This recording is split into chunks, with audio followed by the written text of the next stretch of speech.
Doctor గారు నమస్తే అండి. నమస్తే అండి. ఇప్పుడు క్యాన్సర్స్ గురించి ఎక్కువగా వింటున్నాం. అందులో కిడ్నీ క్యాన్సర్, ప్రోస్టేట్ క్యాన్సర్ గురించి. ఫస్ట్ కిడ్నీ క్యాన్సర్ గురించి మాట్లాడుకుందాం. అసలు సింప్టమ్స్ ఎలా ఉంటాయి? ఎలాంటి వారిలో ఎక్కువగా వస్తుంది? కిడ్నీ క్యాన్సర్ అనేది జనరల్‌గా ఈ మధ్య కాలంలో వేరే దానికి స్కాన్ చేస్తుంటే బయటపడుతున్నాయి. అవి ఎర్లీ స్టేజ్‌లో డిటెక్ట్ అవుతున్నాయి. లేదు అంటే దానికి గల కారణాలు అన్నప్పుడు మనకి రిస్క్ ఫ్యాక్టర్స్ ఉంటాయి. Environmental risk factors like smoking చేసేవాళ్ళు, లేకపోతే హెరిడిటరీగా కొంచెం 10% హెరిడిటరీ ఉంటుంది. ఇలాంటి కండిషన్స్‌లో ఉంటాయి. ఇది మనకి బయటపడిన తర్వాత వాళ్ళకి జస్ట్ ఒక చిన్న పెయిన్ ఉండొచ్చు. లేకపోతే బ్లీడింగ్ యూరిన్‌లో బ్లడ్ కనపడొచ్చు. అలాంటి దాంట్లో మనము ఇన్వెస్టిగేట్ చేసి బయటపడుతున్నాయి. ప్రోస్టేట్ క్యాన్సర్ ప్రాస్టేట్ క్యాన్సర్ మనకి ఏజ్ రిలేటెడ్‌గా వస్తుంది. దానికి కూడా జన్యుపరంగా వచ్చేవి కూడా ఉన్నాయి. బట్ దాని పర్సెంటేజ్ శాతం అనేది కొంచెం తక్కువ. ఈ టెస్టోస్టెరాన్ హార్మోన్ వల్ల ప్రాస్టేట్ పెరుగుతూ ఉంటుంది.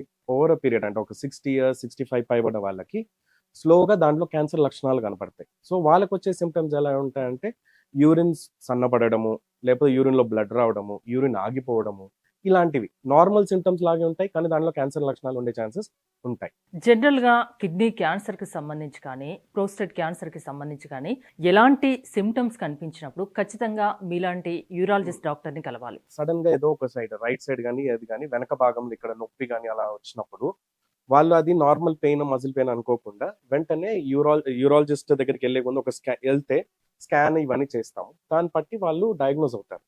యూరిన్‌లో ఎప్పుడన్నా స్థిరంగా బాగా ఏమంటే ఒక ప్రాసెస్ ఉంటుంది. ఇప్పుడు యూరిన్‌లో ఏజ్ పెరిగే కొద్దీ కొంచెం తగ్గుతది యూరిన్ ఫ్లో అన్నది. అది గనక క్రమేణా చాలా ఫాస్ట్‌గా తగ్గుతుంది అంటే క్యాన్సర్ అక్కడ లోపల పెరుగుతుందేమో అనే ఒక డౌట్ ఉండాలి. లేకపోతే బోన్ పెయిన్స్ ఉన్నవాళ్ళు అడ్వాన్స్డ్ మాలిగ్నెన్సీస్ బోన్ పెయిన్స్ ఉంటాయి.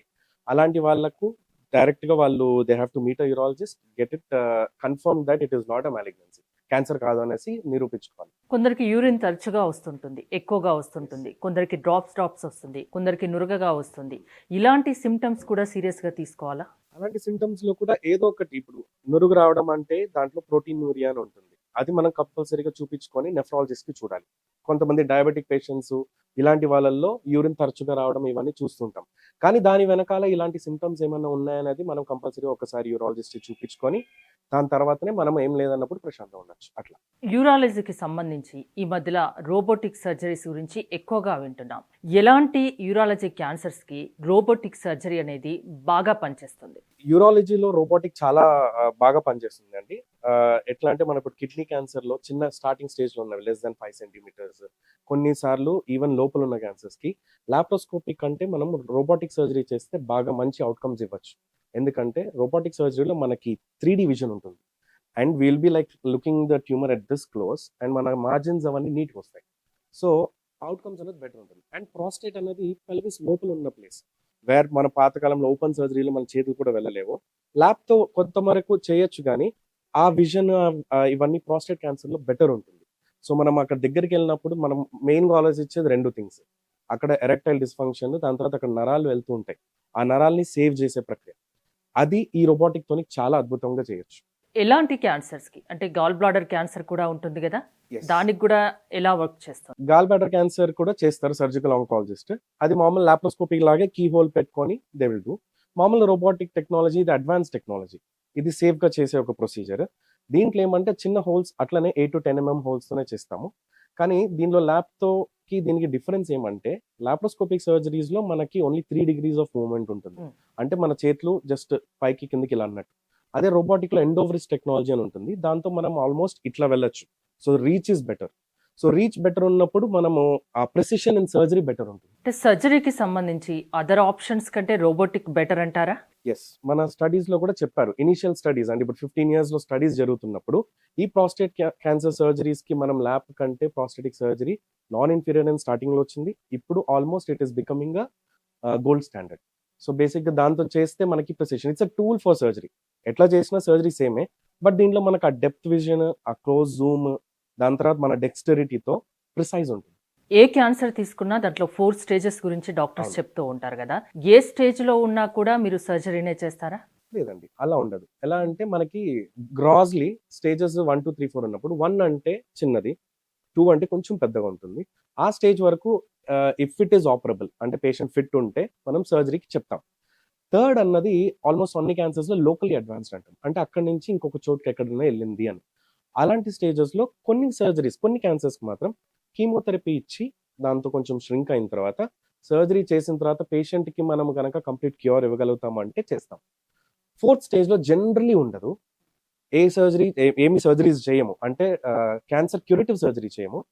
కానీ ఏదైనా పాలియేటివ్ సర్జరీ కొన్నిసార్లు అవసరం పడుతుంది. ఇప్పుడు ఏదైనా పెద్ద మాస్ వచ్చి దాంట్లో బ్లీడ్ అవుతుంది, లేకపోతే పేషెంట్కి అడ్వర్స్ అవుట్కమ్స్ వస్తాయన్న పాయింట్లో మాత్రమే చేస్తాం. జనరల్గా క్యాన్సర్ ఈ పదం వింటే చాలా మంది భయపడతారు. అందులో కిడ్నీ క్యాన్సర్ కానీ, ప్రోస్టేట్ క్యాన్సర్ కానీ, గాల్ బ్లాడర్ క్యాన్సర్ అంటే ఇంకా చాలా భయపడతారు.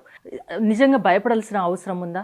ఎంతవరకు క్యూరబుల్ ఉంది ఇప్పుడు? ఇప్పుడు కిడ్నీ క్యాన్సర్ అన్న, prostate cancer or any other cancer మనం ఎర్లీగా డిటెక్ట్ చేస్తే అది మనం ఎక్కువ శాతం క్యూర్ పొందవచ్చు. సో ఇది ఎందుకు వస్తున్నాయంటే చాలా విధాలుగా మన లైఫ్ స్టైల్ చేంజెస్ ఉండొచ్చు, మన జనివరంగా ఉండొచ్చు, మన ఎన్విరాన్మెంట్ వాట్ ఎవర్ మనము ఎక్స్పోజ్ అయ్యే చాలా డిఫరెంట్ టాక్సిన్స్ ఉన్నాయి.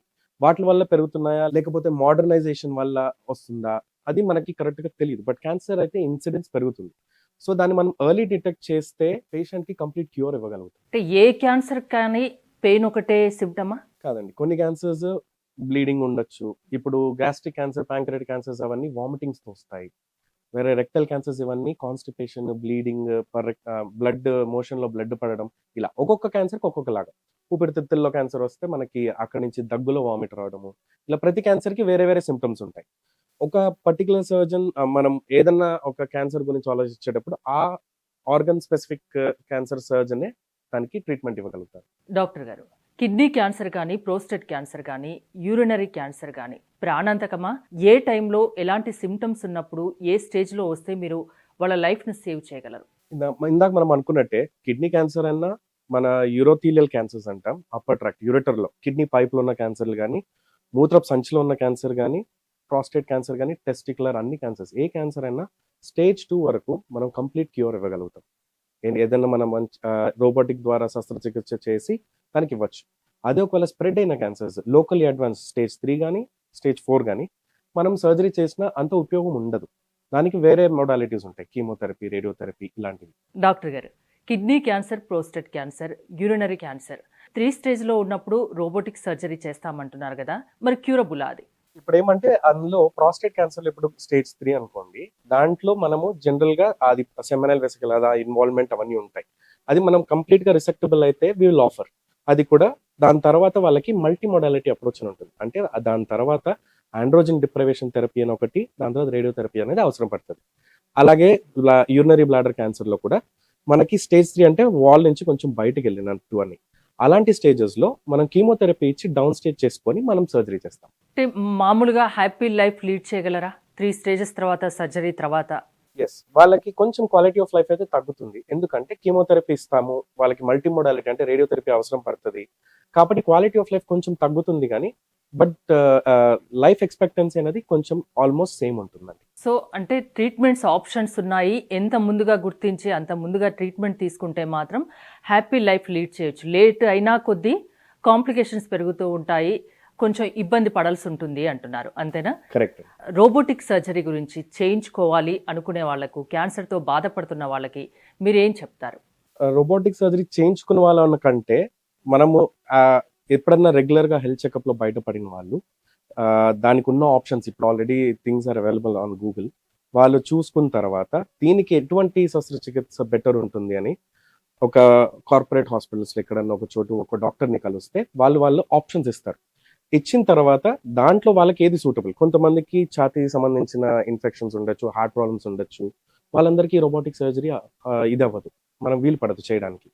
సో వాళ్ళు వచ్చిన తర్వాతే మనం చెప్పగలుగుతాం.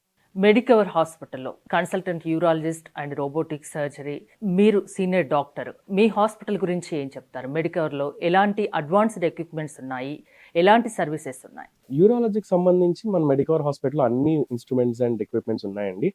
మనకి స్టోన్ కి రిలేటెడ్ కానీ, లేకపోతే అన్ని కిడ్నీ రిలేటెడ్ ఆపరేషన్స్ కి కానీ, లేజర్స్ కానీ, మన ఎండోస్కోప్స్ కానీ అన్ని ఉన్నాయి. మైక్రోస్కోప్స్ తో పాటు చేసే సర్జరీస్ ఉన్నాయి. దాని తర్వాత లాప్రోస్కోపీ ఉంది, రోబోటిక్ సర్జరీ ఉంది, రీజన్ అన్న అడ్వాన్స్డ్ టెక్నాలజీస్ ఫర్ ప్రాస్టేట్ అవి కూడా ఉన్నాయి. TURP కి అంటే ప్రాస్టేట్ సంబంధించి క్యాన్సర్ లేనప్పుడు మనం చేసే సర్జరీస్ కి లేజర్స్ అన్నీ ఉన్నాయండి. Kidney cancer, prostate cancer, urinary క్యాన్సర్తో బాధపడుతున్న వాళ్ళకు మీరు ఇచ్చే సలహా ఏంటి సీనియర్ డాక్టర్గా?